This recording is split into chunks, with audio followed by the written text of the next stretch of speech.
berkenaan dengan undang-undang copyright. Dan I don't want to sound as if I'm giving a lecture to my law students.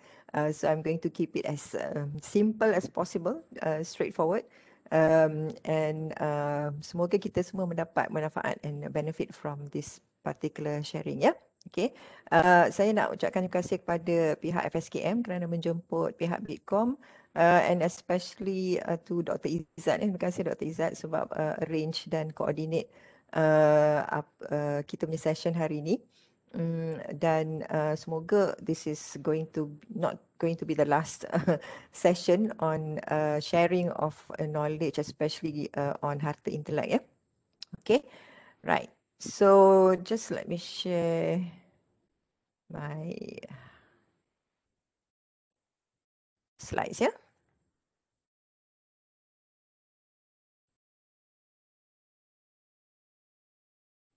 Cabaran juga kan pagi-pagi Jumaat ni nak dengar webinar. So please bear with me. Okay, saya rasa slide saya dah ada kat situ, ya. Nampak, Doktor? Okay. Right. So saya titlekan sharing session saya hari ini is a sharing session on copyright and application for voluntary notice in UiTM, ya. Ramai orang mungkin ada sedikit misconception atau salah faham berkenaan dengan application of copyright ni. Memang selalu kita akan kata kita nak apply copyright, ya. Tapi sebenarnya what we are actually applying for di MyPo dengan karya yang kita buat, ya, is actually an application for a voluntary notification, copyright voluntary notification, ataupun dalam bahasa Melayu dia notis sukarela hak cipta. So the focus of the term is voluntary ataupun sukarela,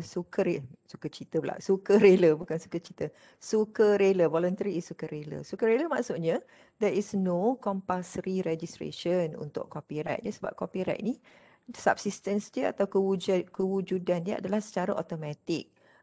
Once we create ataupun kita manifestasikan kita punya karya tu dalam satu bentuk bahan, ya. Kalau dalam akta hak cipta tu, it's called once it is expressed in some material form, ya. Bentuk bahan tu could be dalam bentuk buku, bentuk CD, dia menjadi sebuah filem, contohnya, ya. All that will be considered as a work ataupun satu karya. So sebaik saja karya itu dihasilkan, copyright terus wujud, ya, secara automatik. Itu undang-undang dia. But for the purpose of documentation, for the purpose of documentation, pihak MyPo introduce satu sistem pendaftaran, ya, di mana pendaftaran ini adalah secara sukarela, sama ada kita nak ataupun tidak. Kita boleh memohon kepada MyPo untuk dapat satu sehelai surat atau satu sijil to show that we are the owner of that particular copyright and we are the author of that particular copyright, ya. Nanti saya akan sharekan lebih detail lagi what this basically means, ya. Right, sebelum tu some introduction about Bitkom. Ramai orang yang mungkin tak tahu, ramai orang yang kata Bitkom ni macam Bitcoin bunyinya. Selalu we get that a lot, ya. Tapi dah memang kita dinamakan Bitkom. Sebelum ni kami dikenali sebagai Ribu. In 2019 we were rebranded, okay, to be called Bitkom, i.e. Business Innovation and Technology Commercialization. Sebab masa tu mantan pengarah kami dia nak lebih fokuskan kepada pengkomersialan produk-produk UiTM. So dia lebih incline kepada the business side of things, ya. So we had some rebranding. Jadi makanya kami dikenali sebagai Bitkom, ya. Okay, Bitkom adalah satu unit di bawah TNCPI, di bawah Prof Nazim, ya. And under TNCPI punya office, there are several departments and units yang all functions here relating to research and innovation, ya. TNCPI is penyelidikan dan inovasi. So we have Renew under Prof Dr. Noritawati, we have RMC yang manage renew. Function dia ialah to acquire research grants, research grants where semua research projects and research endeavours diletakkan di bawah beberapa unit-unit kecil. RMC is research management, as we all know. Yeah, almost everybody does research and have to deal with RMC. And pengarahnya sekarang ialah Datuk Bakar. Bitkom, pengarah kami sekarang ialah PM Dr. Syed Shati semenjak Mac 2021. Dan juga penerbit UiTM juga ya di bawah TNCPI, termasuklah semua Center of Excellence ya, High COE dan COE. Cumanya High COE dan COE ni tak ada seorang ketua atau tiada seorang pengarah ya. So basically function kami ialah semua yang relate to research and innovation. And especially for Bitkom, unit yang ada di bawah Bitkom sekarang adalah dua unit utama, iaitu intellectual property management dan juga pengkomersialan ya. Intellectual property, dulu intellectual property, sekarang it's legal and intellectual property management, and commercialization and business development, CBD. Right. So dalam UiTM ni, the research ecosystem or research and innovation ecosystem ni can be simplified in this simple infographic lah ya. Sebab kita punya main atau core business kita di unit ini basically for the university is research. Antara the main the core business or core item di universiti ialah research. Jadi kita tak naklah buat research semata-mata for research. Semata-mata okay, kita ada research so we can letak dalam MyATP kita, we are involved in some research project. Kita ada beberapa research grant and all that. There must be some output from that particular research yang seharusnya boleh digunakan oleh masyarakat dan orang ramai. Jadi function Bitkom ialah to make that happen. So tagline baru kami ialah where kita nak bring your ideas to life supaya daripada idea masuk dalam lab atau masuk dalam research, ianya dapat dikeluarkan sebagai satu output yang boleh dikomersialkan so that is the ideal of a particular research sebab kita dah gunakan a private grant ataupun especially if we use a public grant whatever that we have come out with from our research should be able to be used, should be able to be something useful that can be used by other people. Right. So as I said earlier, the Bitkom we have legal and intellectual property. Okay, legal is actually just the support system because kami ada banyak projek pengkomersialan yang memerlukan a lot of commercial agreements. Jadi intellectual property ni base dia adalah undang-undang. Jadi intellectual property ni semua berdasarkan undang-undang yang berkaitan dengan harta intelek.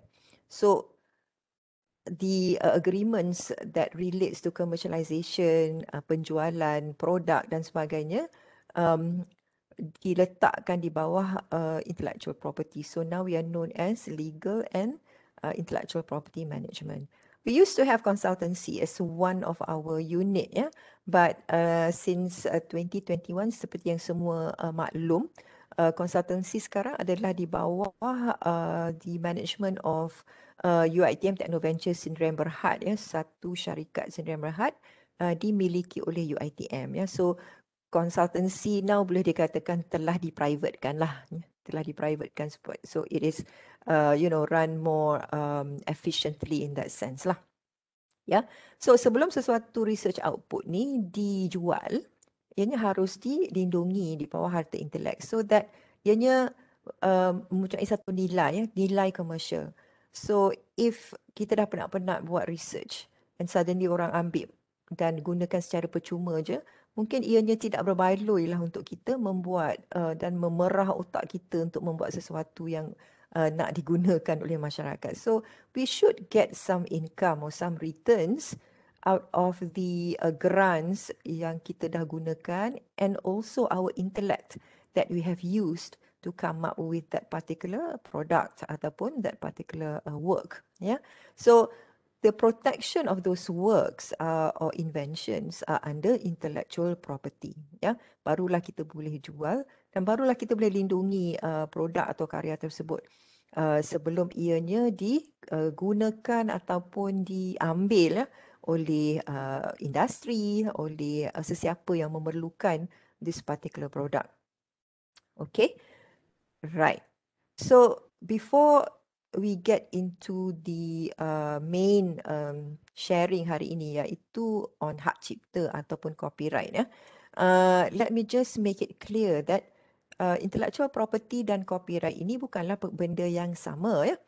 Some people think, oh saya dah IP kan karya saya dah IP kan produk saya. When you say IP, what do you mean? You patent kan ke, you trademark kan ke, you copyright kan ke? Yeah.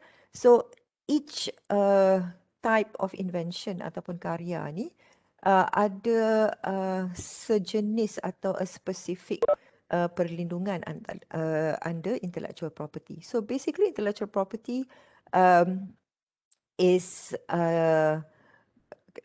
consist of all these things, ya. Dia macam satu payung besar dan ada payung-payung kecil yang menjadikan ianya satu yang dikatakan dilindungi oleh harta intelek, ya. Patents melindungi basically benda yang fizikal, ya, benda yang kita nampak, something tangible. So ia melindungi produk, device, machine, ya, benda yang berfungsi. So basically patents deals with science and technology lah, to be also to describe it in general. Trademark adalah sesuatu logo atau nama atau tanda. Sekarang ni semenjak tahun 2019, ya, trademark ni can come into all sorts of forms, ya. Bunyi, moving objects, bau, semuanya boleh dijadikan trademark, ya. Ada undang-undang baru berkenaan dengan trademark sekarang. Okay. Industrial design adalah satu perlindungan yang diberikan oleh untuk appearance or the design of a particular article, ya. Patent melindungi function dan industrial design melindungi the outer design ataupun bentuk luaran sesuatu objek itu. Okay. Plant variety berkenaan dengan tumbuhan-tumbuhan bersih baru atau variety baru, ya. Copyright seperti yang kita tahu, hak cipta.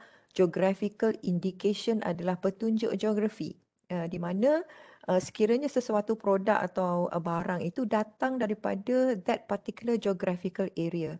Contohnya, contoh paling senang, ya, labu sayung, ya. Jadi masyarakat ataupun peniaga ataupun pengusaha yang mengusahakan dan menjual labu sayung disebabkan labu sayung itu dihasilkan di satu tempat di Kuala Kangsar yang dinamakan Sayung, it's the name of a place.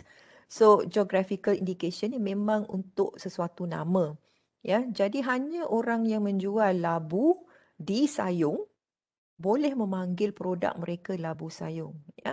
Satu lagi contoh yang bagus ialah Sarawak pepper lah.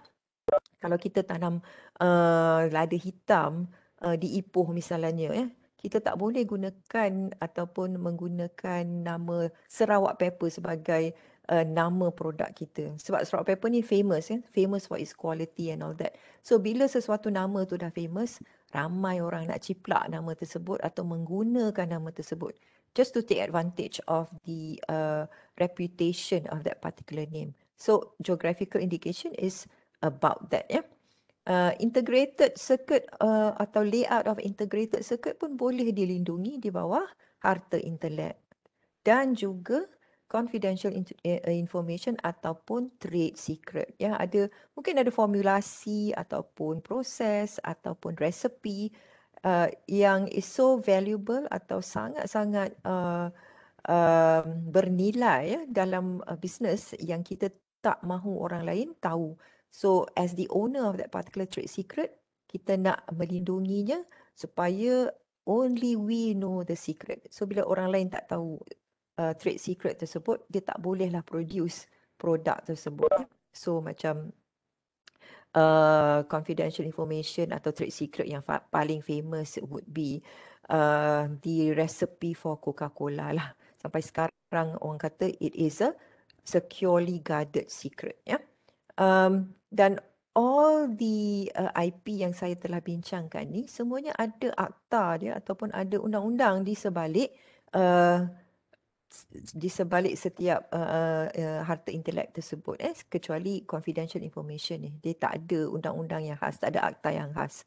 Ya, basically kalau ianya satu rahsia, kita pandai-pandailah make sure rahsia tu tak terbocor using all kinds of technology dan sebagainya. Okay, jadi apabila kita memperkatakan tentang harta intelek, we have to be specific, ya.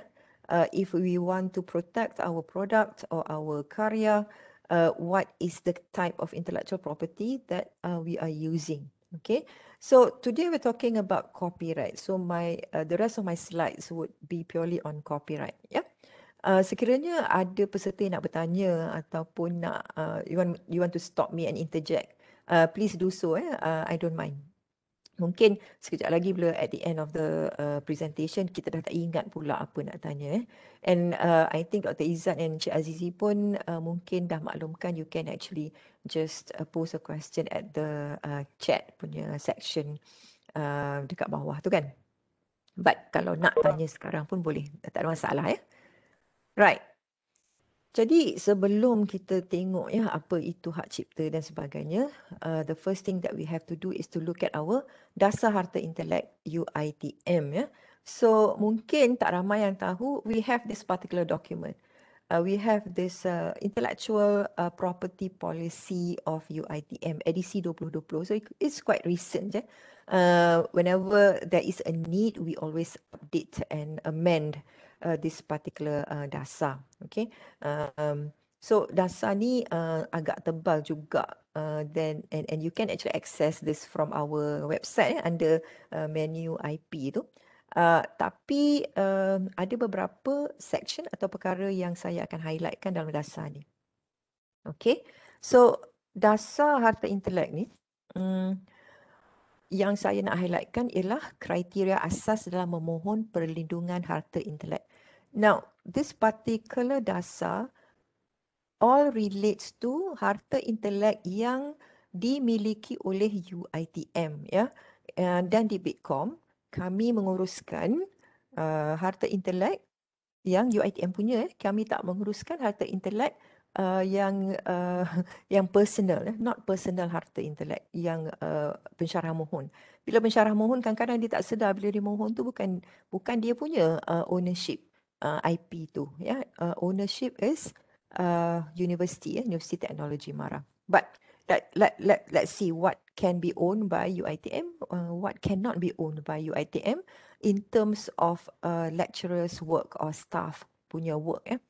So untuk kriteria asas ni, kalau kita tengok dekat B hak cipta ni, perlindungan hak harta intelek di bawah Akta Hak Cipta 1987 tidak memerlukan permohonan perlindungan secara formal. Seperti saya katakan dari awal tadi ya, hak cipta ni dia tidak perlu didaftarkan, tidak wajib didaftarkan. That is what it means by tiada permohonan perlindungan secara formal. Perlindungan secara automatik akan diberikan pada mana-mana karya sastra, karya muzik, karya seni dan sebagainya berkuat kuasa serta-merta dari saat karya asli tersebut dihasilkan ya. Dan UITM melindungi hak dan kepentingannya dengan meletakkan simbol C pada semua karya miliknya. So dengan meletakkan simbol C, this copyright symbol ni, it is actually sufficient to show that this particular work atau karya belongs to us. In terms of UITM, belongs to UITM. Kalau kita tengok kita punya website dan sebagainya, semua ada tanda C, copyright C, hak cipta terpelihara Universiti Teknologi Mara tahun 2020. Kalau kita biasa tengok TV pun, selepas sesuatu program, kita akan nampak the C notice dekat at the end of the closing credits ya.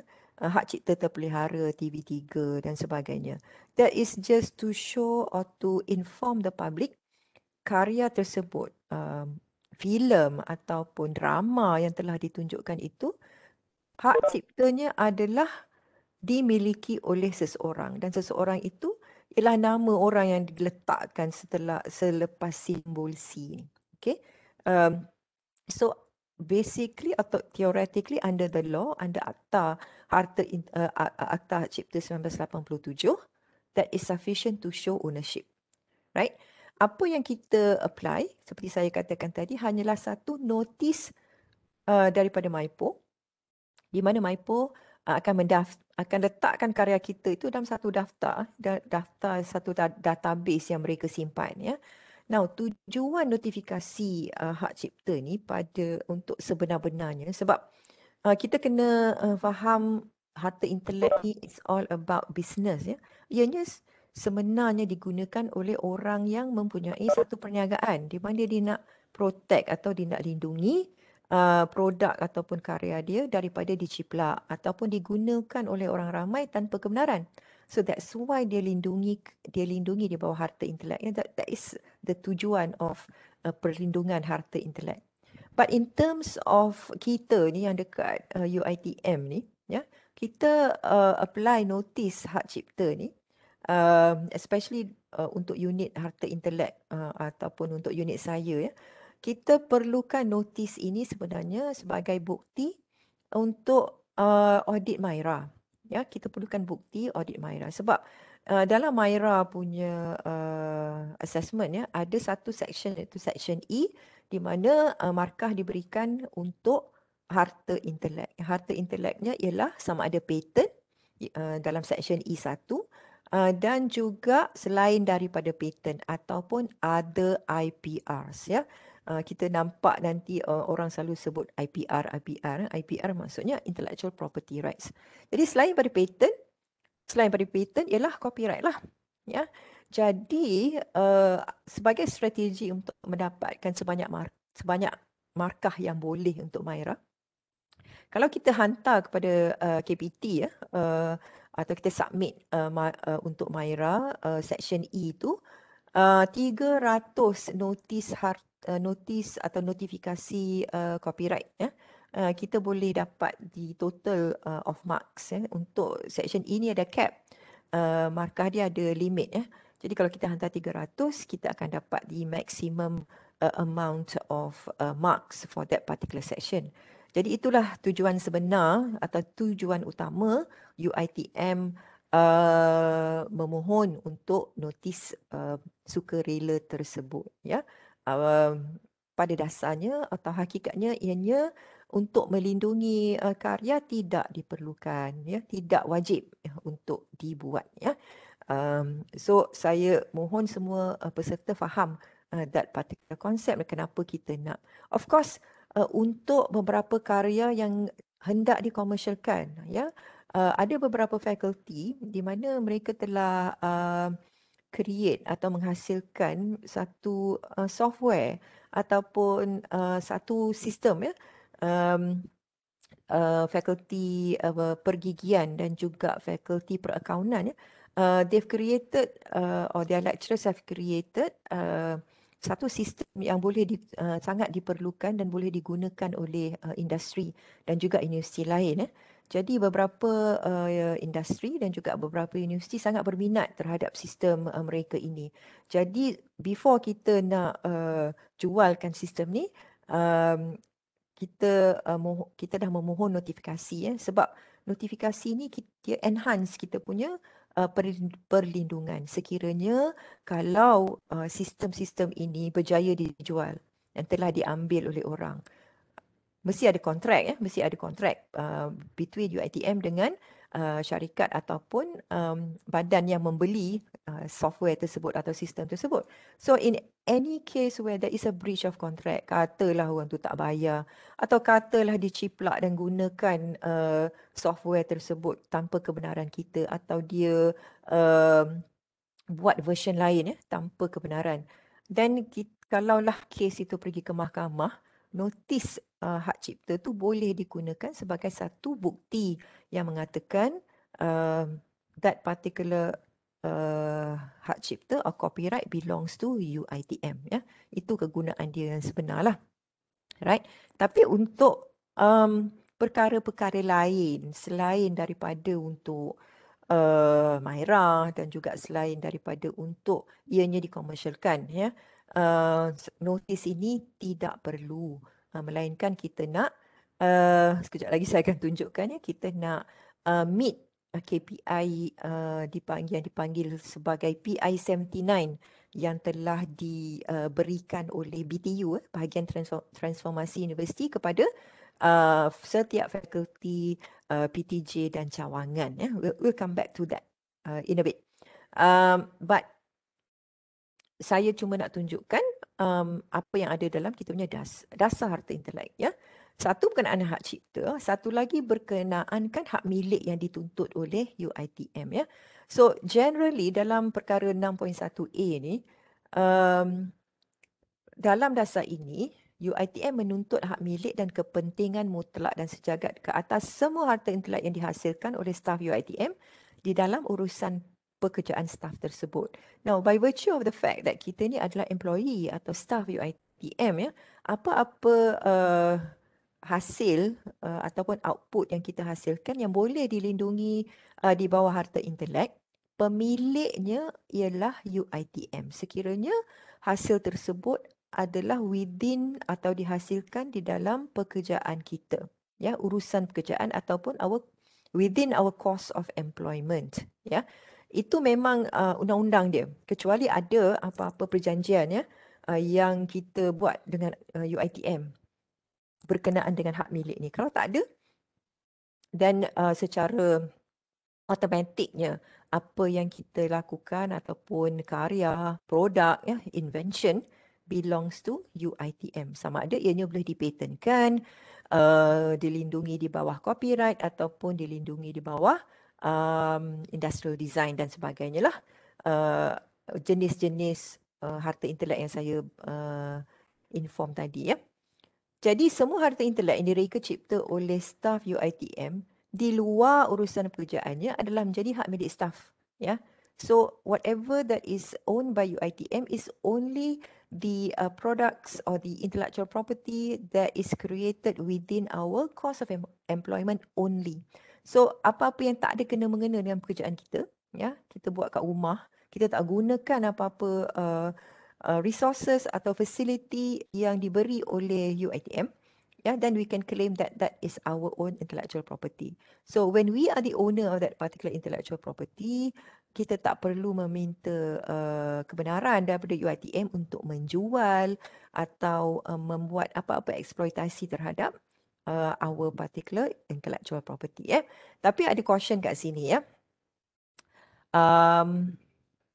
Semua adalah menjadi hak milik staf tersebut, melainkan harta intelek tersebut dihasilkan satu dengan menggunakan dana bantuan kepakaran. So apa-apa yang kita buat menggunakan dana, kemahiran, kepakaran, bantuan dan sumber milik UiTM will be UiTM punya. Okay. If it is under a research grant, ya, sama ada penuh atau sebahagian, then ianya adalah milik UiTM. Or it is satu produk yang kita bangunkan dan memang ianya milik UiTM, ya. Secara bersama dengan staf UiTM lain dan juga bersama dengan pelajar, ya. Di mana sekiranya apa-apa produk atau karya tersebut dituntut oleh UiTM dalam dasar ini, then it will belong to UiTM, ya. Okay, so 1 hingga 6 di atas, ya, semuanya adalah hak milik UiTM. Okay, melainkan ada sebarang perjanjian lah. But yang paling penting sekali ialah 61D ni, D ni. Apa yang selain daripada di luar pekerjaan, apa yang UiTM tidak menuntut, ya. UiTM tidak menuntut hak milik harta intelek ke atas bahan pengajaran dan pembelajaran yang dihasilkan oleh staf UiTM, termasuk sekiranya ianya dalam urusan pekerjaannya. Sorry. Maaf, ya. Di dalam urusan pekerjaannya, melainkan ia dihasilkan oleh atas permintaan atau arahan secara rasmi oleh UiTM. So basically our teaching materials, ya, teaching materials, our notes, manual, konten yang kita gunakan untuk mengajar pelajar-pelajar kita, copyrightnya adalah milik kita sendiri, bukan milik UiTM. Ya, so sekiranya yang milik UiTM, milik kita sendiri, maka UiTM tidak berhak untuk menuntut apa-apa harta intelek atau kepunyaan hak milik harta intelek terhadap perkara-perkara tersebut. So we are free to use those bahan pengajaran untuk publish kepada jurnal, ya, artikel in journal, ya, hasil melainkan ianya hasil daripada research lah, okay. Tetapi basically bahan pengajaran dan pembelajaran ni anything related to academic matters, ya, anything related to academic matters. Sebab UiTM takkanlah dia nak stop kita daripada hantar artikel kepada jurnal misalnya, ya. Kalau misalnya artikel yang kita hasilkan jadi milik UiTM dan kita tak ada hak untuk hantar jurnal tersebut kepada publisher, ya, atau pergi conference tanpa kebenaran UiTM. So because it is our own copyright, ya, then kita boleh exploitkan karya tersebut. Especially kalau kita nak publish buku, ya, kita nak buat satu publication, kita nak pergi publisher untuk terbitkan karya kita tu, ya. Because we are the owner of that particular copyright, then that's why we can then transfer that right to the publisher. Ya, kalau sesiapa yang biasa publish buku dengan sama ada penerbit UiTM atau penerbit-penerbit lain, usually agreement dia macam tu kan, perjanjian dia macam tu. Kita akan dibayar royalty, tetapi hak milik atau semua copyright akan dimiliki. The publisher usually will acquire that particular copyright. Okay, apa yang kita dapat hanyalah royalty. Okay, now I'm not saying that perjanjian itu adalah perjanjian yang standard. Kalau kita rasa buku kita tu akan jadi a best-selling novel, for example, kita boleh negotiate dengan penerbit tersebut supaya kita sama ada share the copyright so that kita boleh share the profits. Kita bukan hanya dapat royalty saja, sebab royalty ni hanyalah satu percentage daripada hasil jualan kan. Ya. So kalau kita retain the copyright with us as the author atau penulis, then kita boleh mendapat bukan sahaja royalty tetapi profits, ya, atau keuntungan daripada penjualan buku kita. Tapi kalau kita hanya menerbitkan buku akademik yang kita rasa takkanlah akan jadi bestseller macam novel J.K. Rowling misalnya kan. So eloklah kita serahkan copyright kita itu kepada publisher ataupun penerbit supaya dia yang akan make sure penjualan buku kita itu, dan dia akan promote and market our book. So the more promotion publisher tu buat, the more the books are sold, lebihlah sikit royalty yang kita akan dapat daripada penjualan buku tersebut. Tapi my point here is we can only do that if the copyright in the content, ya, in the manuscript, ya, kita hasilkan manuscript tersebut is ours. Ya, kita tak boleh pindahkan atau jual atau transfer the copyright to the publisher if the copyright is not ours. Ya, copyright ni nama dia pun harta, ya, harta intelek ni macam satu harta lah, macam kalau kita miliki sebidang tanah atau sebuah rumah. The concept works similar to physical or tangible property. Cuma harta intelek ni dia intangible lah, benda yang tak nampak sebenarnya, ya. Especially copyright ni. Copyright ni sebenarnya kalau kita tulis buku, copyright ni bukan di dalam that physical book, ya. Sebenarnya it's the content, ya, sesuatu yang kita tak nampak. Kalau kita dengar lagu misalnya, kita seronok dengar lagu, ya. Jadi orang yang cipta lagu tu ianya daripada intelek dia yang mengeluarkan lagu tersebut. So if we enjoy his work, then we should pay for it. If we enjoy a movie misalnya, kita taklah sepatutnya download movie tu secara haram misalnya kan. Sama juga kalau misalnya untuk buku, kita kena hormat orang yang mengeluarkan buku tersebut sebab ia adalah daripada intelek author tersebut. Jadi tidaklah boleh fotokopi dan juga reproduce that particular karya sesuka hati, ya. Right? Walau bagaimanapun ada UiTM menuntut hak bukan eksklusif, bebas royalti dan berterusan. Now, since kita ni bekerja di UiTM sebagai staff UiTM, kita harus membenarkan UiTM menggunakan karya kita, even though it is our copyright. Kita harus membenarkan UiTM menggunakan karya kita itu selagi karya itu tidak digunakan sebagai satu tujuan komersial. UiTM can dia nak compile ke, dia nak bangunkan ke, dia nak reproduce ke, kita kena beri kebenaran as long as apa yang UiTM nak buat tu tidak affect kita punya hak sebagai pemilik copyright ya. Jadi hanya untuk tujuan bukan komersial. UiTM tak bolehlah jual buku kita tu and dapat hasil misalnya. Lepas tu tak bagi kita pula kan. Tu tak boleh lah. Right? So that is the limitation of tuntutan UiTM terhadap bahan pengajaran dan pembelajaran. Termasuklah student ya. 6 perkara 6 ni untuk staff, perkara 7 saya tak tunjukkan kat sini adalah untuk pelajar.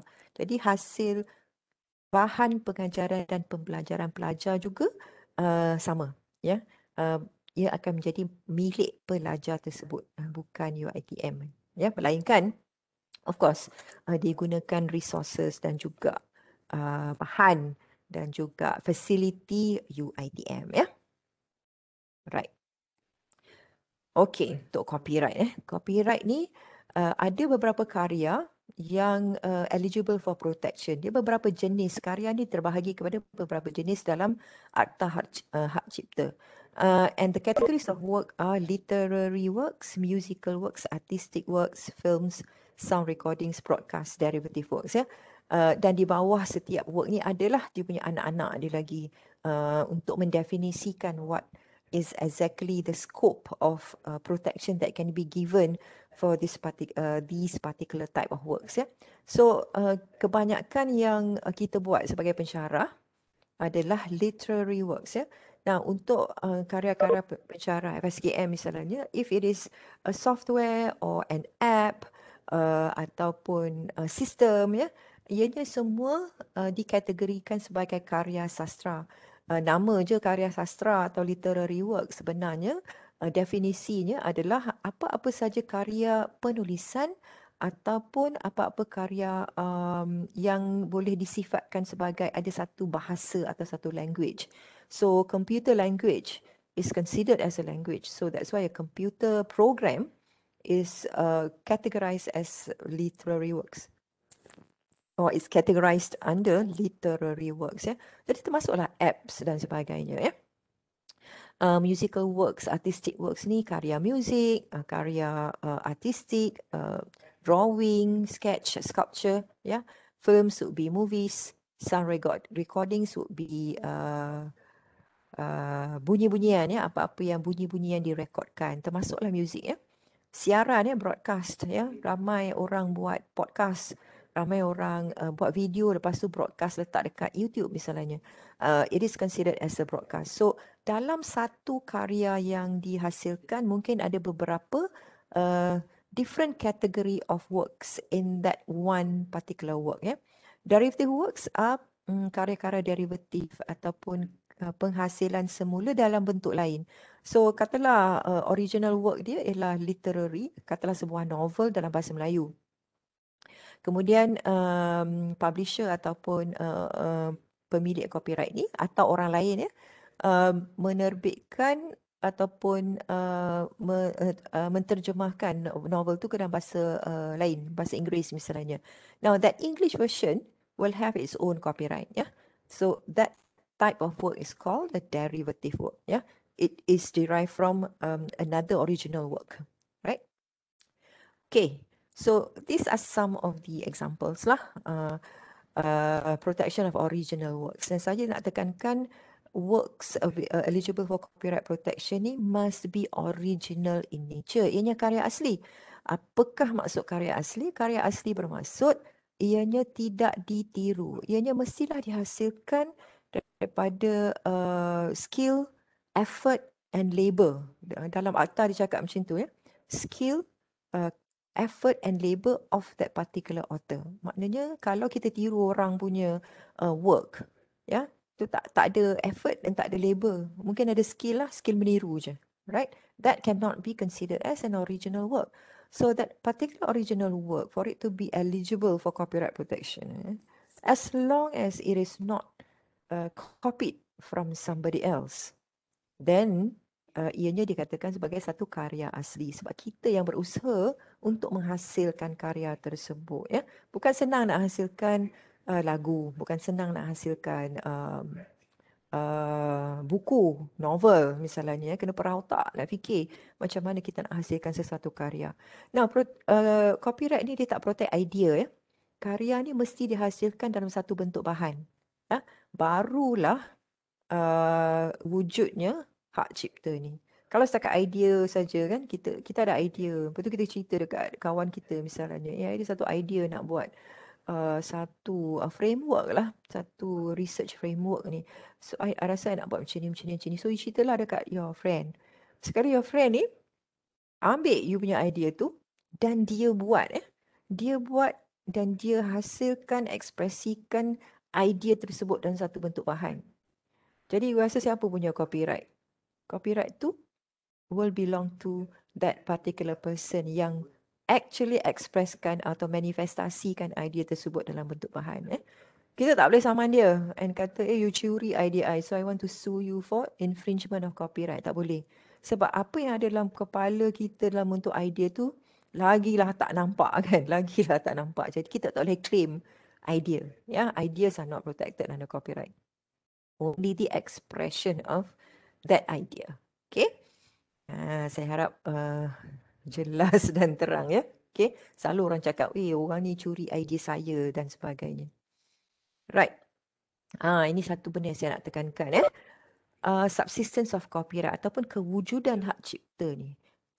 Saya banyak kali mention, ya, copyright ni dia subsist automatically. So once an original work is expressed in any material form, copyright protection becomes eligible. Ya, terus ada, terus automatic. Jadi kalau nak tanya, kalau boleh. contoh kita submit kepada MyIPO kan copyright tu, macam mana MyIPO dia semak sama ada this work sama dengan work yang lain? Maksudnya dia nak make sure the original tu kan, macam mana dia check? Nanti saya cerita, ya. Dia tak semak. Dia tak semak. Oh, dia tak semak. Dia tak semak sebab MyPo ni bukan dia yang grant copyright, ya. Macam saya katakan tadi, ya, copyright ni bila kita submit dekat MyPo atau register kat MyPo ni, kita bukan nak minta MyPo bagi kita copyright, ya. Dia tak bagi copyright sebab secara undang-undang dia copyright ni adalah terwujud secara automatik, ya. Jadi apa yang kita minta pada MyPo hanyalah satu acknowledgement yang mengatakan bahawa so and so, si Fulan bin si Fulan adalah pemilik kepada hak cipta karya ini. Karya, tajuk dia apa, dan juga kalau ada apa-apa, siapa authors lain yang ada. Okay? Nanti saya jelaskan dengan lebih lanjut, ya. We'll come to that, ya. Jadi for at this stage, ya, let us understand something, ya. Jadi kita kena faham konsep ini, ya. There is no compulsory registration of copyright to MyPo. Yeah? The owner of copyright may apply for a voluntary copyright notice to MyPo to document that he or she or the company, contohnya UiTM, University Technology Mara, is the copyright owner of that particular work. Yeah? MyPo does not grant copyright. Okay? Jadi apa yang kita minta hanyalah satu surat yang mengatakan, okay, copyright ni kita punya. Sebab bila kita mohon tu, kita memang dah bagi tahu dekat MyPo, copyright ni kita punya. Jadi sama ada karya tu asli ke, tidak ke, MyPo dia tak akan examine. Sebab bersekali dengan application, ya, borang CR1 tu, kita juga kena hantar kepada MyPo satu akuan bersumpah, statutory declaration, ya. Statutory declaration ni dalam undang-undang dia boleh menjadi satu bahan bukti mengatakan, sebab dalam statutory declaration tu kita di depan Pesuruhjaya sumpah kita mengatakan copyright ini kepunyaan saya, ya. Jadi MyPo dia check dokumen saja. Dia check you punya bahan karya ada, copy of your IC ada, statutory declaration ada, cukuplah. Dan dia akan bagi kita notis tersebut. Ya, dia takkan, sebab it's impossible for them to check. Ya, dia bukan macam patent. Kalau patent dia boleh check sama ada invention itu baru ke tidak, sebab dia ada banyak patent database, ya, dia boleh check. Tapi untuk copyright ni it's impossible for them to check. Ya, dia hanya akan berpaksikan kepada dokumen yang kita hantar pada dia. So that's what I'm saying, ya. MIPO dia tak grant copyright, ya. Ya, jangan salah faham, ya. Jadi hari ini saya nak terangkan, ya, sebenarnya how copyright works, ya.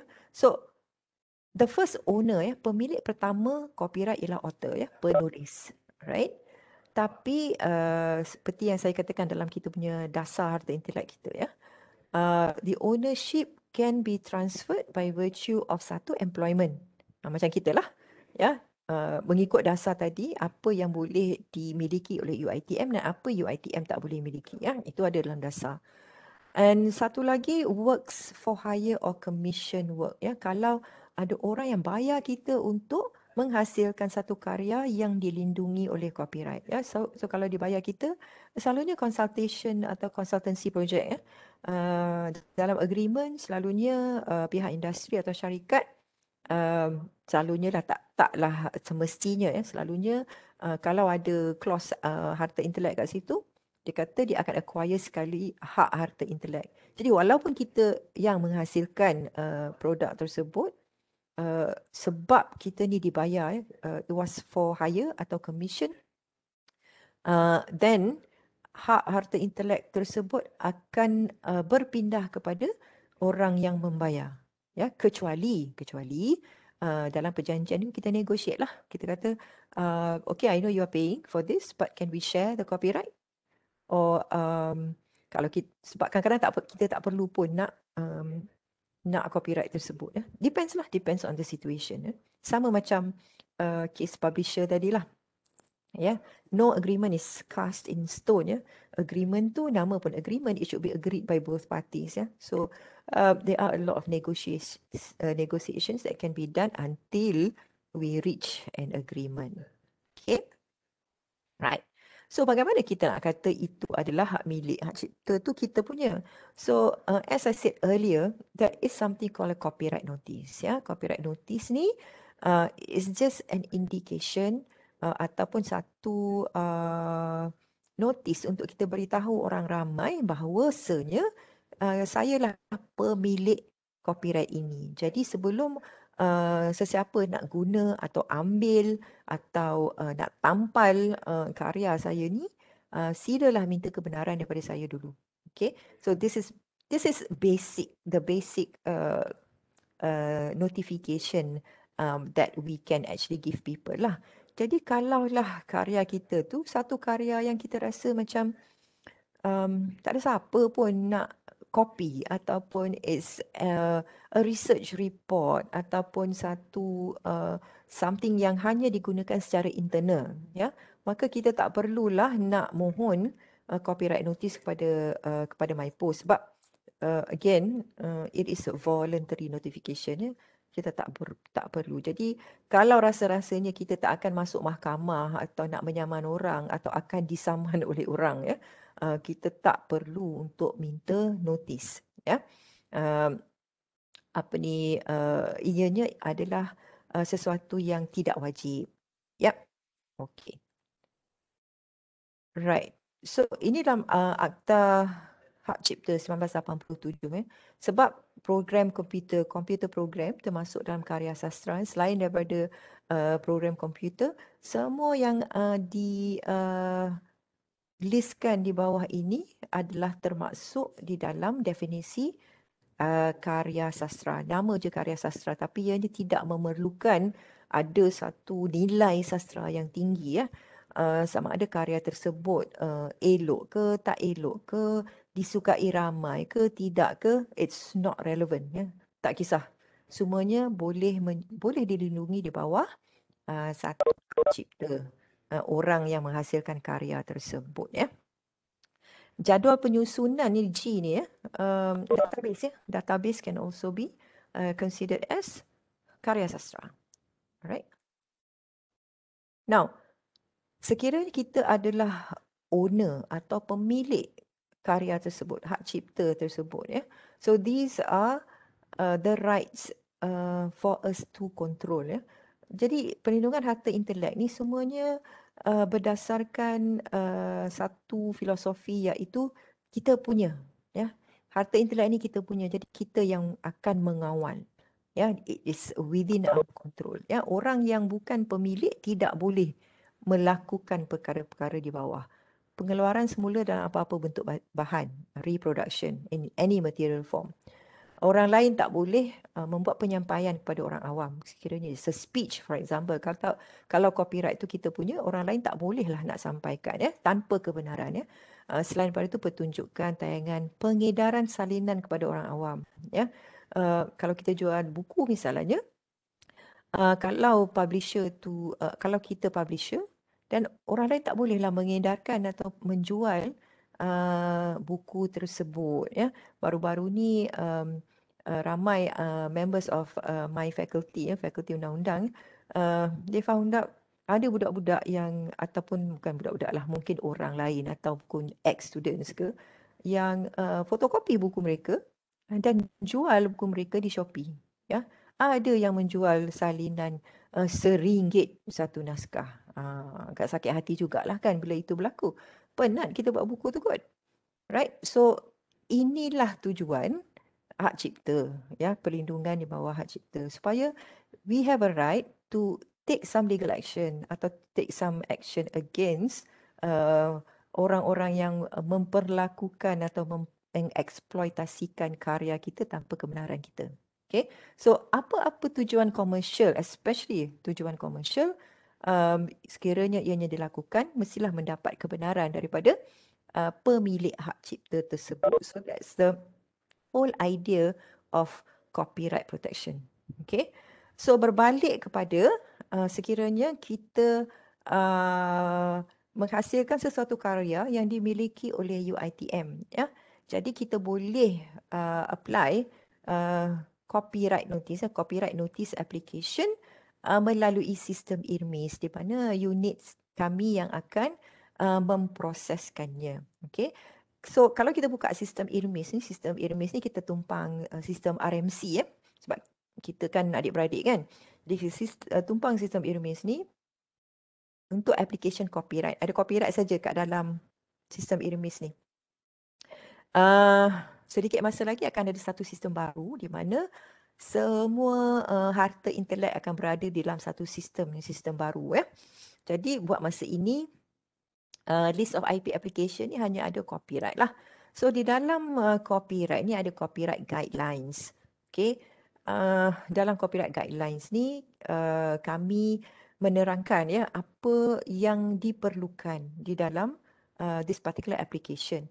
Now, disebabkan kita memerlukan copyright notice ini untuk tujuan audit MYRA, ya.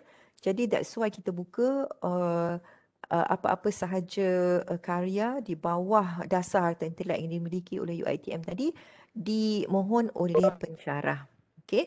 Now, one crucial thing that I would like to share kat sini, especially pensyarah yang menghantar permohonan di mana ianya adalah satu karya yang dihasilkan bersama dengan pelajar.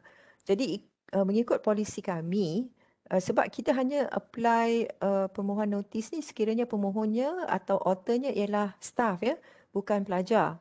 Right? Jadi tolong jangan hantar karya pelajar kepada kami. Melainkan karya pelajar tersebut dihasilkan bersama dengan pensyarah. Ya. So kalau ianya karya yang dihasilkan bersama dengan pensyarah, mestilah contribution pensyarah tersebut or percentage, sebab kat dalam application ni ada percentage. Setiap author, katalah ada 4 author atau 2 author, apa percentage dia on the penghasilan karya tersebut. Jadi kalau karya tersebut memang final year project pelajar, saya rasa seharusnya 100% karya tersebut dihasilkan oleh pelajar. Sekiranya as a supervisor, kita kata, kita tolong menghasilkan, ya. Kalau kita supervise sahaja karya tersebut, ya, ataupun final year project tersebut, kita bukan boleh dianggap sebagai author ya. Remember, karya tersebut kena karya asli.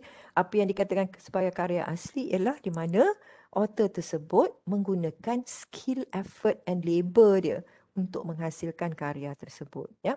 Jadi contribution staff tu mestilah lebih daripada contribution pelajar. Jadi kalau dekat situ kadang-kadang saya ada semak permohonan dari pensyarah ya. Permohonan daripada seorang pensyarah dan dia letak kat situ contribution dia 100%. Tetapi bila kita tengok bahan dia, karya dia, kita tengok karya itu dihasilkan oleh sebenarnya pelajar. Ada nama 2-3 orang pelajar kat situ. Jadi kami tak akan proses atau kami akan reject application tersebut sebab ianya sebenarnya karya pelajar bukan karya pensyarah tersebut ya.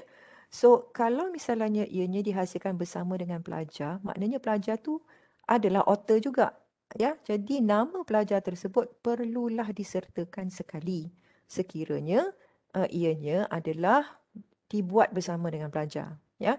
Jadi tak wajar saya rasa kalau pensyarah tersebut nak claim that particular karya atau work is his or hers alone 100% ya. Sebab kita kena hantar bahan apa ni karya tersebut kena upload dalam sistem IRIMIS ni sebab kami pun kena hantar bahan tersebut kepada MYPO ya. Jadi apa yang kami perlukan di dalam copyright guidelines ini dan di dalam sistem ini mestilah diuploadkan ya sebagai bahan untuk dihantar sebab kita bukan kita yang keluarkan notis ni. Kami kena print dan juga letakkan bahan-bahan yang dihantar oleh pensyarah sama ada dalam bentuk dokumen hard copy ya, word document ataupun kadang-kadang pensyarah sebab it's an app ataupun software ataupun sistem ianya dalam bentuk DVD atau dalam bentuk CD ya. Yang tu semua kami kena hantar kepada MYPO. Okay, so the application is quite straightforward lah. Kalau ada masalah boleh hubungi pegawai-pegawai saya sekiranya ada masalah teknikal dan sebagainya lah. Ya, so ini sistem yang kita gunakan buat masa inilah untuk copyright notice application ya. So semenjak Februari 2021, MYPO telah pun mengadakan sistem online untuk copyright voluntary notification ya.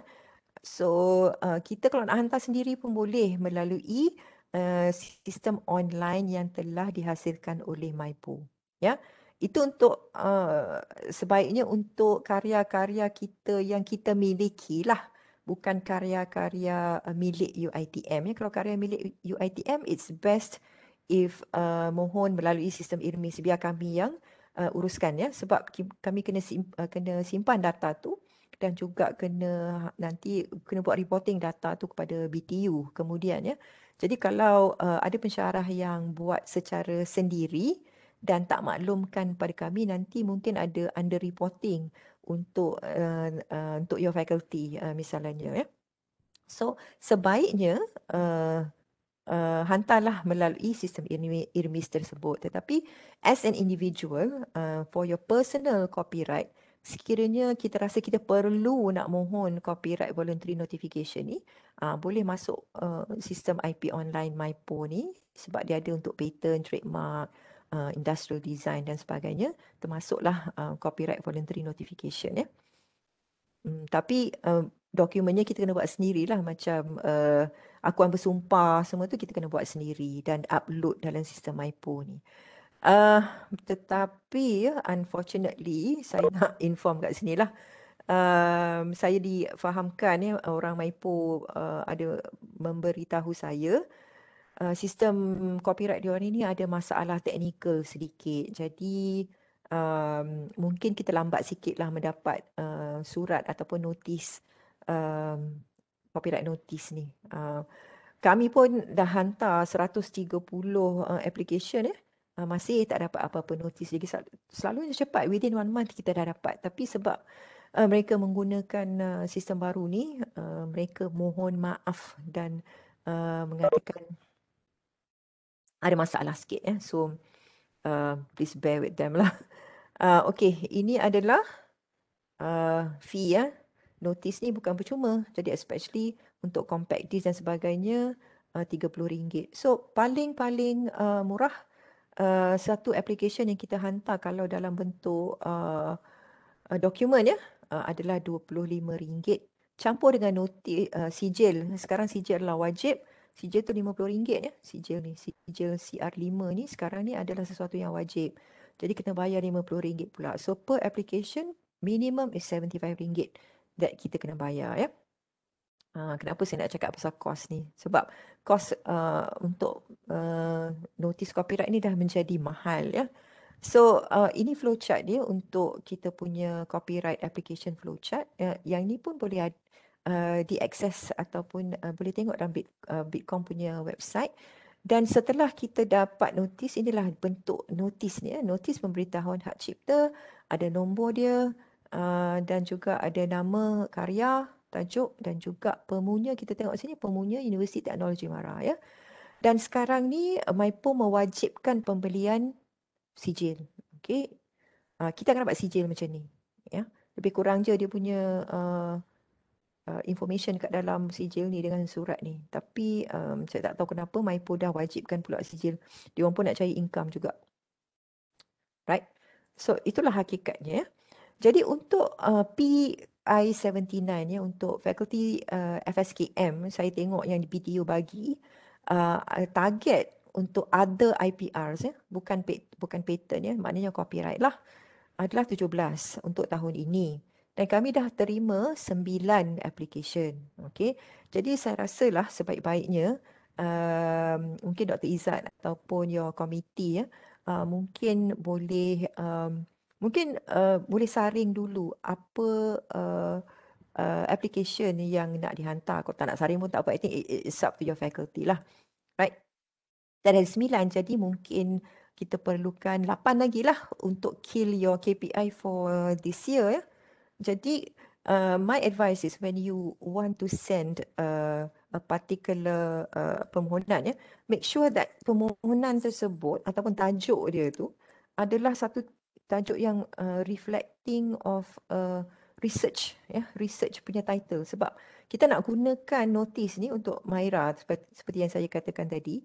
Dan auditor Maira ni dia tengok title tu, kalau dia nampak macam bukan research je, nanti dia reject. Ya. So kalau ianya berbentuk research, katalah app untuk something yang berdasarkan satu research ya, dan kita boleh gunakan ya. Dan sebaik-baiknya that particular work tu memiliki ciri-ciri yang kami perlukan lah ya. Ianya satu yang boleh dimiliki oleh Universiti Teknologi Mara dan ianya adalah sesuatu yang dihasilkan daripada satu research. Okay. Satu lagi about notis ni ya, saya rasa kalau jawatan kuasa kesepakaran dalam fakulti ya, misalnya untuk kenaikan pangkat seorang mensyarah dan sebagainya, bila seorang mensyarah tu dia ada notis ni, sebab saya rasa tujuan pensyarah sebenarnya dia nak notis ni sebab dia nak masukkan dalam MyATP dia untuk tujuan kenaikan pangkat. Boleh tu tak ada masalah ya. Cumanya untuk jawatan kuasa di fakulti, when you give marks to that particular lecturer, jangan hanya tengok notis tu sahaja. Macam I katakan tadi ya, pihak MYPO dia tak examine ya. Jadi sama ada that particular work is good or not good ya. Hanya fakulti sahaja yang boleh menilai ya, dan memberi markah. Cuma jangan bagi markah just simply because pensyarah tu dia ada notis copyright tersebut. Sebab siapa-siapa je boleh dapat notis tu. Ya. So you really have to look at the content pensyarah. Katalah pensyarah tu buat MOOC content. Now MOOC content is one example of bahan pengajaran yang kami tak proses ya, sebab bahan pengajaran dan MOOC adalah milik pensyarah tersebut ya, copyrightnya milik pensyarah. Jadi kalau kita nak digunakan MOOC dia sebagai disubmit untuk kenaikan pangkat, jadi kita kena tengoklah MOOC content dia sama ada ianya sesuatu yang layak diberikan satu markah atau satu acknowledgement atau tak lah. Sebab semua mensyarah buat mood content sekarang kan. Ya. Cumanya saya rasa adalah tak berapa adil sekiranya just because mensyarah tu dia ada LY tu kan, ada surat notis daripada MyPo tu, dia dapat markah banyak. Ya, sebab itu hanya satu notifikasi saja ya untuk MyPo kata okay, you are the copyright owner, okay, we will put daftarkan your work in our database. Itu saja fungsi dia, bukan menunjukkan karya ini mendapat copyright daripada MyPo. So that's just my opinion and my advice lah. Okay, so mungkin ini tak berkenaan. Kadang-kadang kita nak karya kita di shared by other people. Jadi kita boleh gunakan platform ni ya, Creative Commons ni ya. Kita masih memiliki copyright tersebut, tetapi kita nak orang lain share. Cuma kita mungkin tak nak orang lain tukar atau buat perkara-perkara yang selain daripada ni. Kita nak acknowledgement saja. Dan ada beberapa jenis Creative Commons license yang kita boleh gunakan ya. Dan juga ini dia punya platform-platform Creative Commons ni. Okay, so these are some of the ways saya rasa semua participant dekat faculty FSKM ni lebih tahu daripada saya lagi macam mana nak protect your copyright in the internet. Ya. So kami juga monitor dan juga mengupdate ITM IP database. Ini kami punya website. Kita juga ada beberapa information yang berguna untuk semua pensyarah ya, berkenaan dengan harta intelek. MyPo punya video pun ada kat dalam tu. Right. Ini tim saya. Okay, these are all our phone numbers. Silalah berhubung dengan kami sekiranya ada masalah berkenaan dengan apa-apa IP. Okay, kalau nak bertanya ataupun ada masalah, selalunya masalah untuk sistem IRMIS lah, nak bertanya kenapa kena resubmit ke, kenapa kena reject dan sebagainya ya. Boleh hubungi kami. Nanti saya akan bagi slides ni kepada Dr. Izzat. Right.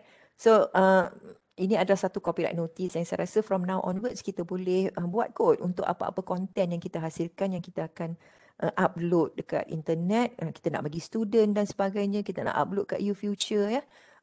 So that this can at least be the first layer of protection or to notify people that this copyright belongs to us ya. Dan kita cakaplah janganlah gunakan karya kita ni sesuka hati basically ya.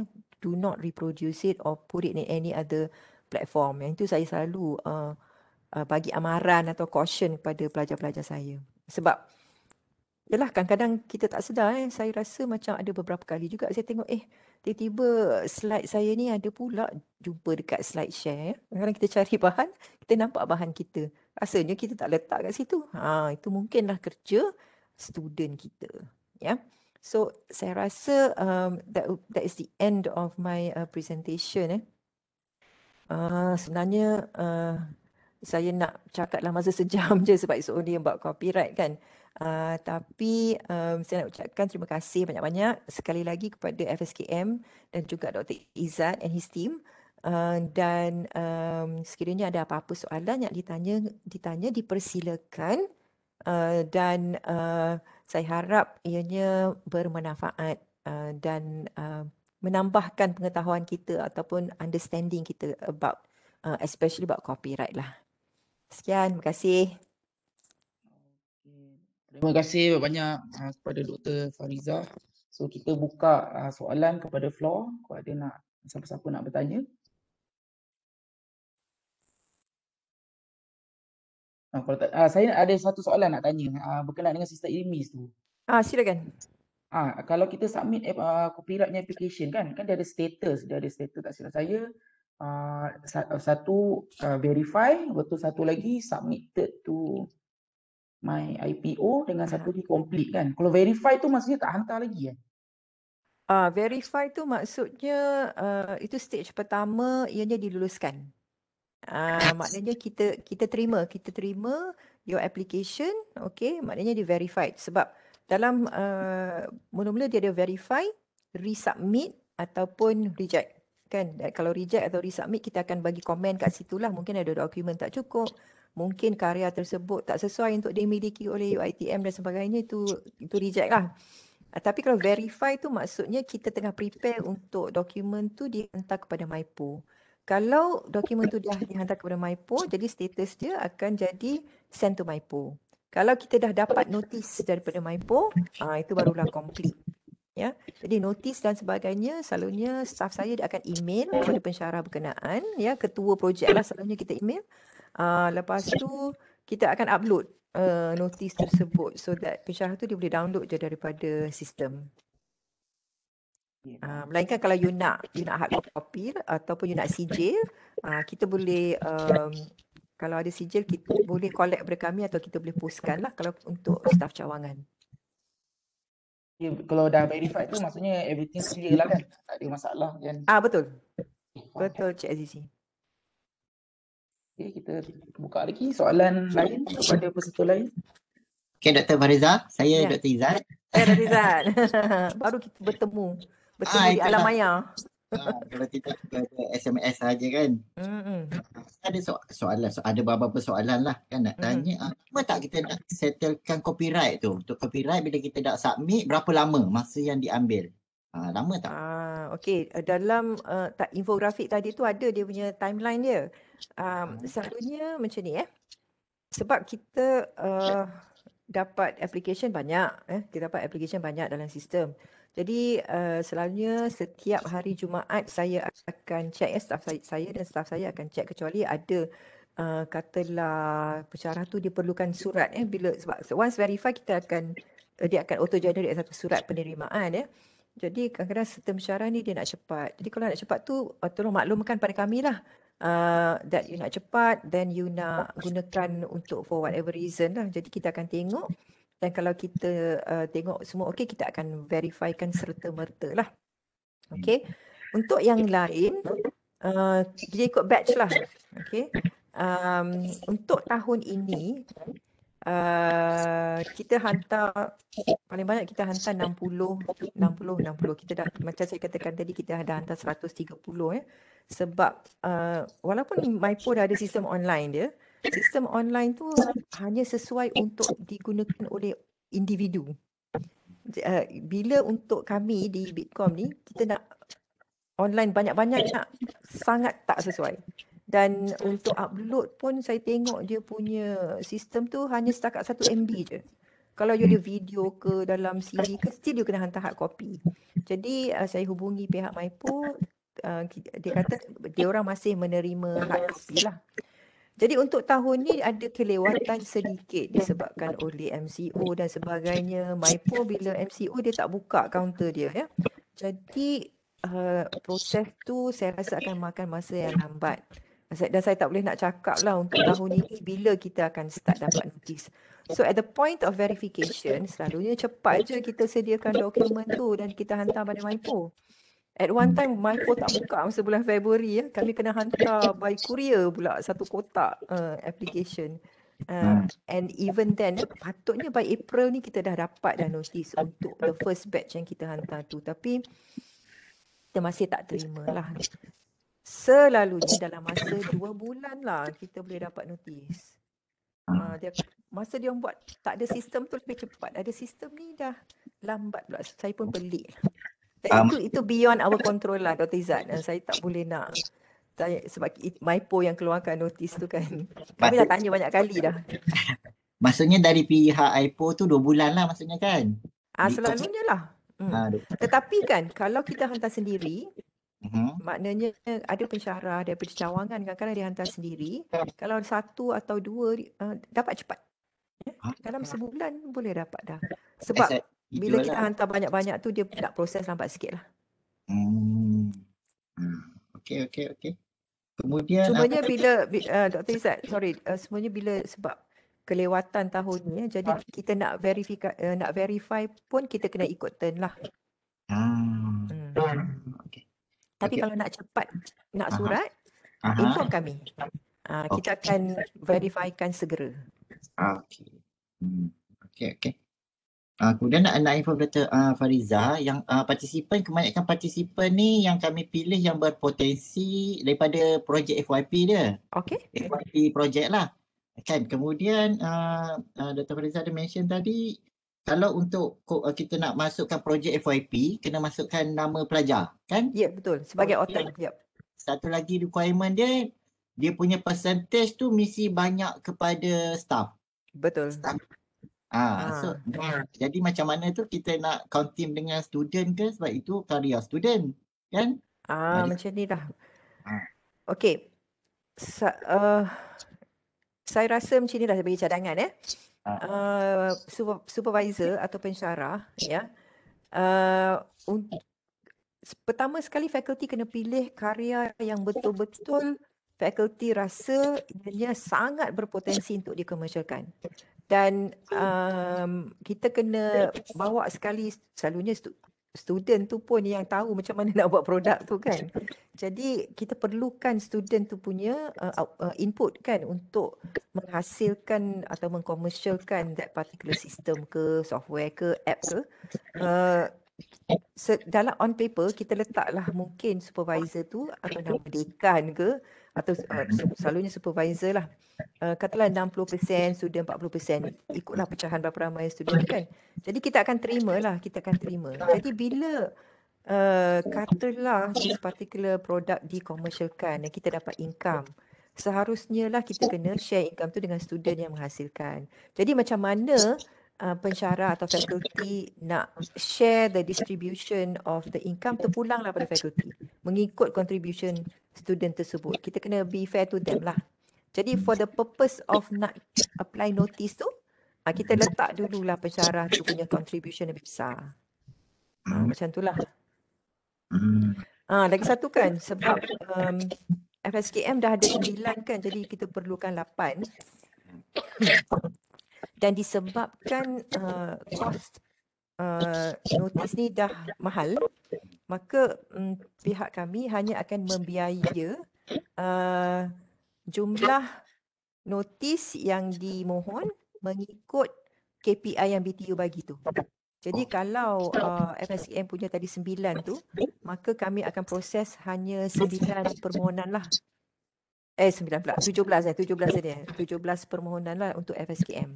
Maksudnya yang terawal lah, maksudnya siapa yang yang terawal. Tu sebab saya kata mungkin pihak fakulti boleh pilih lagi 8 tu, mungkin you all boleh pilih mana yang paling terbaik untuk mendapatkan notis. Itu saya rasa itu strategi yang lebih bagus. Kalau misalnya ada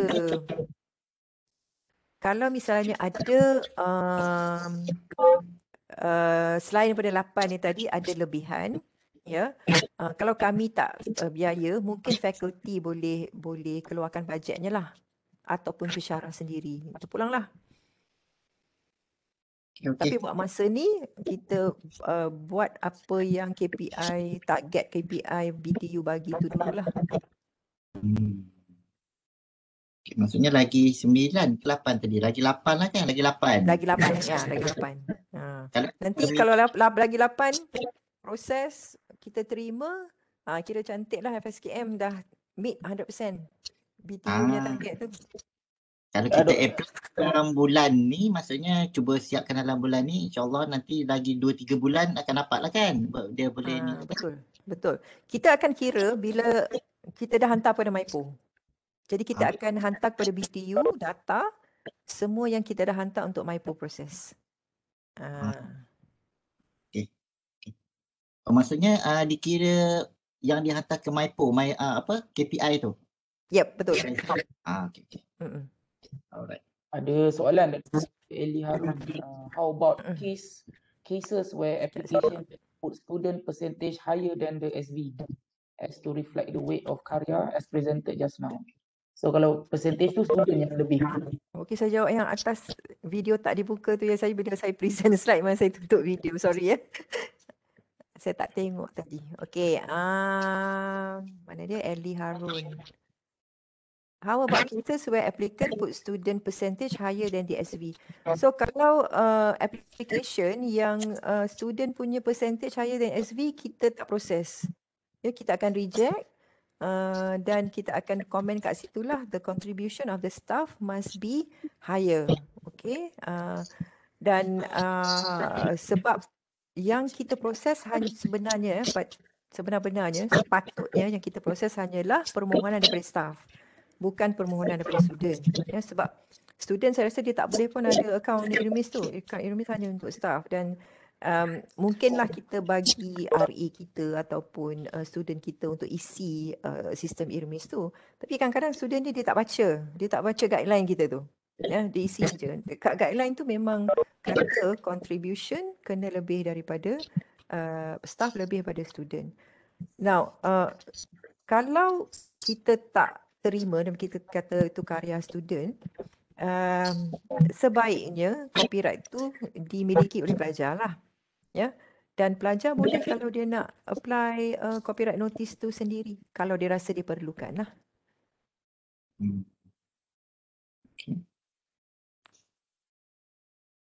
Okey. Dr. Reza, satu lagi soalan. Last saya nak tanya satu lagi soalan yang macam tip tadi untuk permohonan tu macam tajuk kita berdasarkan research title kan, kena masuk research. Ada tak tip-tip lain macam nak tulis dia punya description ke, macam mana ada cara dia ke? Kan? Okey, paling senang hantar extended abstract. Extended abstract. Ataupun you nak buat research framework. Okey, itu dah cukup dah, ya. Macam saya katakan tadi ada soalan dari peserta tadi. MyPo dia tak check karya tu. Dia check ada karya, ada akuan bersumpah. Dah cukup. Dan kita bayar fee. Dia bagilah kita notis tu. Okey. Fee dia boleh tahu tak? Reza, berapa? Tadi tu saya tunjuk fee dia. Dekat website MyPo tu kalau tengok dekat copyright and under copyright, kita pergi website MyPo, kalau kita tak ada copyright ada fee ya, fee. Klik dekat fee tu, dia akan tunjuk. Tak silap saya tadi kalau ianya hard copy word document ya, muka surat, kalau dia ada muka surat sampai 25 muka surat, RM10. Kalau lebih hingga 50, RM20. Macam tu. Tapi dia ada fee application. Ya, sama ada kita apply manual atau kita apply online. Sama, RM15. So tambahlah kalau RM20 tambah RM15. Okey. Dan jangan lupa, ini kalau kiranya nak bayar sendirilah ya. Dan jangan lupa sekarang MyPo wajibkan untuk apply sijil sekali. Jadi kena tambah RM50. Begitu. Oh ya, lagi satu. Akuan bersumpah. Akuan bersumpah kalau kita pergi Commissioner for Oath rasanya standard price dia RM10 satu. Okay. So nanti kalau macam fakulti nak biaya sendiri, kena minta ni lah, kita apply melalui Bitkom lah, tapi kita bayar sendiri, maksudnya macam tu. Okey, kalau fakulti nak bayar sendiri ada dua cara lah. Satu, apply terus kepada MyPo sebab sekarang dia kan dah ada sistem online tu. Okey. Tapi letaklah pemunya kalau nak guna untuk UiTM lah. Pemunya tu letaklah Universiti Teknologi Mara, jangan letak nama kita sendiri. Ya. Kita akan dikenali sebagai author saja, tapi pemilik atau pemunya ialah UiTM. Kalau nak hantar kepada Bitkom, maklumkan kepada kami. Okey, katalah Dr. Izzat atau pensyarah daripada FSKM ni dah masuk sistem Irmis, dah mohon dalam sistem Irmis, hantar email kepada kami, tajuk sekian-sekian ataupun ada CR number dekat dalam application tu, sekian-sekian-sekian adalah permohonan daripada FSKM di mana kami akan membuat pembiayaan sendiri. Nanti kita akan proses. Cuma dia saya tak tahu macam nak bayar tu macam mana. Sebab kita pakai cash sebenarnya. Okey. Mungkin kita boleh bila kita dapat receipt pada MyPo, kita hantar pada fakulti lah. Boleh? Boleh. Kita hantar pada fakulti. Dan fakulti kita tak boleh melalui bendahari lah, nanti leceh benda tu. Saya tak tahu sama ada fakulti boleh ke nak bayar tunai kepada Bitkom. Tapi yang kota kata 17 tu untuk tahun ni sajalah kan. Nanti kalau tahun depan tu dia tak kata limited lah, tapi banyak lah kan. Untuk tahun depan tu. Okay. Alright. Okay. Sebab kita kan perlu 300 untuk Mahira kan. Jadi to a certain extent kita tak nak membazir duit universiti untuk membuat sesuatu yang tak wajib. Tetapi Kita nak, at least kita ada 300 tu. Jadi kita tak nak kita kena belanja duit jugalah untuk kita ada 300 notis tu. Macam itulah kaedahnya. Dr. Izzat. Dia akan dapat sijil tu kan. Sijil tu dah diwajibkan kan nanti kan? Ya, betul. Sebab kita dah bayar untuk sijil tu, kita akan dapat sijil sekali. Boleh nak letak masuk, upload lah dalam My ATP kita. Cuma saya nak ingatkan apa yang saya bagi tahu tadi untuk jawatankuasa kesepakaran fakulti lah. Janganlah berpaksikan markah kepada semata-mata sijil tersebut atau notis tersebut lah. Sebab ini hanya notis pemberitahuan. Okey, clear? Ada soalan lain? Okey, kalau tak ada then I think kita habiskan dekat sini lah. Begitulah nampaknya ya. Okey, terima kasih banyak Dr. Fariza kerana meluangkan masa untuk berkongsi dengan kami semua berkenaan dengan copyright. So insya-Allah lepas ni 17 tu settle lah. Maksudnya settle InsyaAllah. lah. Ada sikit je lagi tu, lagi 8 je. Okey, harapnya itulah Ambil gambar. fakulti lah. Oh, nak ambil gambar. Okey, kita ambil sesi ambil gambar dulu. Dr. Izzat, kiranya the person in charge of IP and inovasi ni Dr. Izzat lah ya? Ya saya. Okey.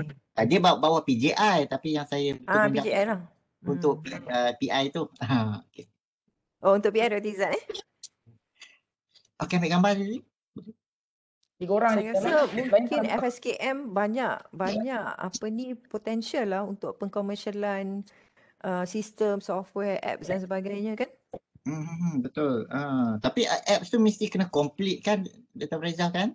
Mesti boleh kita it has to be ready lah. Selalu company atau industri kalau benda-benda yang tak ready ni dia orang macam dia pun tak nak invest, dia nak keluarkan duit. Kalau boleh dia nak benda dah siap. Betul. Kau makan check jugalah kan. Tengok ready ke tak ready kita punya. Boleh. In fact kita boleh panggil investor atau company yang berminat. Sekarang ni banyak company ataupun investor, sebab kita punya patent agent kan, dia selalu cari produk tau. Dan banyak dia nak produk IT, especially now kan. Sistem, apps tu memang in demand. Betul. Okey, Zizi. Para peserta yang lain nak buka kamera, nak ambil gambar sekali. Ada banyak nama yang saya kenal. Jamilah Syarif ni, Kak Jamilah. Apa khabar Kak Jamilah? Ada kat situ.